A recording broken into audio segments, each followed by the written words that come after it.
আমার কাছে ভিডিও আছে ওর নেতৃত্বে এন্ড আমাদের উপজেলা চেয়ারম্যান সালাউদ্দিন টিপু ওর বাসার ছাদের উপর থেকে আমার ভাইদের উপর গুলি চালাচ্ছে। আমাদের স্কুলের 12 জন শিক্ষার্থীকে তারা নির্মমভাবে খুন করে। তার হাতে আমাদের সাধারণ ছাত্রদের রক্ত লেগে আছে। তাকে আমরা আইনের সর্বোচ্চ পর্যায়ে দেখতে চাই, তার ফাঁসি দেখতে চাই। এখন আর্মির জন্য অপেক্ষা করতেছে, সে এখন আল্লাহ করতেছে। হয় ডাকো, মনে মনে ডাকো আজকে। আমরা যে যাকে ধরেছি ওর নাম হচ্ছে হুমায়ুন কবির পাটোয়ারি। ও হচ্ছে লক্ষ্মীপুর সদর থানা ছাত্র আওয়ামী লীগের সভাপতি।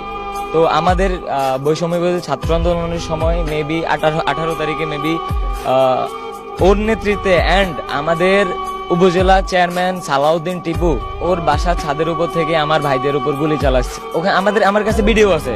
ওখানে শহীদ হয়েছে আমার ভাইরা মোট 12 জন। আমার ফ্রেন্ড ছিল ওখানে, মোট 12 জন শহীদ হয়েছে এখানে।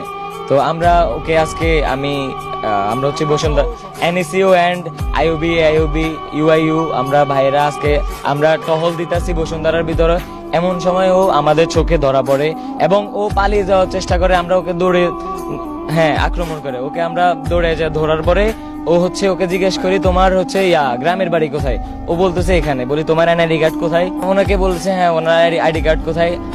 উনি বলতেছে না আইডি কার্ড নাই ওনার। তারপর ওনার সাথে আরেকজন ছিল, উনি পালাই গেছে, ওনাকে আমরা ধরতে পারি নাই। তো এই হচ্ছে ঘটনা। আসলে এই লোকটাকে, ওনার নাম হচ্ছে কি জানো পুরো নাম? হুমায়ুন কবির পাটোয়ারি। ওনাকে বসুন্ধরা আবাসিকে এই যে সাধারণ যে ছাত্রছাত্রী নর্থ সাউথ আইওবি সহ সম্মিলিত যে 5টা ইউনিভার্সিটি স্টুডেন্টরা এখানে থাকে, এরা সকলে এখানে রাত্রে পেট্রোলিং করার সময় তাকে এখান থেকে ধরার পরে হচ্ছে গিয়ে তাকে সবাই জিজ্ঞাসাবাদ করে। তখন সে ছাত্রদের উপরে হামলা করার চেষ্টা করে পালিয়ে যাওয়ার জন্য।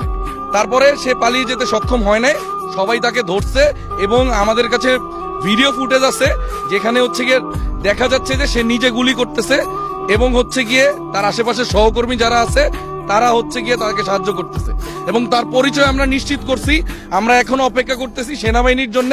আমাদের ছাত্র সমাজ বসুন্ধরা আবাসিকের যারা আছে এরা সকলে মিলে আমরা পুলিশের কাছে আইনি ব্যবস্থার জন্য এটা হ্যান্ড ওভার করবে এবং আমরা আসলে সবার প্রতি আহ্বান জানাই, সরকারের প্রতি আহ্বান জানাই যাতে সরকার তার দ্রুত শাস্তির ব্যবস্থা করে এবং হচ্ছে গিয়ে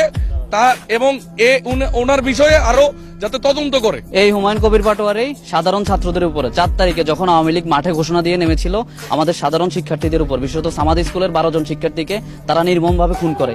আমাদের প্রশাসনের কাছে আমার বিনীত অনুরোধ, এই খুনিকে অবিলম্বে বিচারের আওতায়, আজকে তার নামে লক্ষ্মীপুর থানা মামলাও হয়েছে, তাকে অবিলম্বে বিচারের আওতায় এনে তার সর্বোচ্চ শাস্তি যেন নিশ্চিত করা হয়। এটা সাধারণ শিক্ষার্থীদের পক্ষ থেকে আমাদের দাবি এবং তাকে অবিলম্বে যেন বিচারের কাঠগড়ায় দাঁড় করানো হয়। তার বিরুদ্ধে সর্বোচ্চ শাস্তি, তার ফাঁসি চাই সাধারণ শিক্ষার্থীরা, কারণ তার হাতে আমাদের সাধারণ ছাত্রদের রক্ত লেগে আছে। তাকে আমরা আইনের সর্বোচ্চ পর্যায়ে দেখতে চাই, তার ফাঁসি দেখতে চাই।